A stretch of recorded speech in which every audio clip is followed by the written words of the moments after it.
है मैं बादल बन जाऊं, तू चांद बन जाना, मैं आसमां बन जाऊं।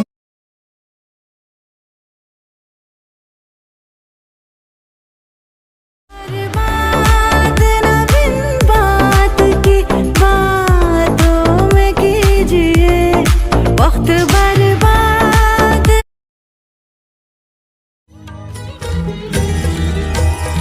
भुवन भुवनी पाहता तुझ ऐसे नाही, चारी श्रमले परंतु न बोलवे काही, साही विवाद करिता पडलो प्रवाही, ते तू भक्ता लागी पावसी लवलाही। जय देवी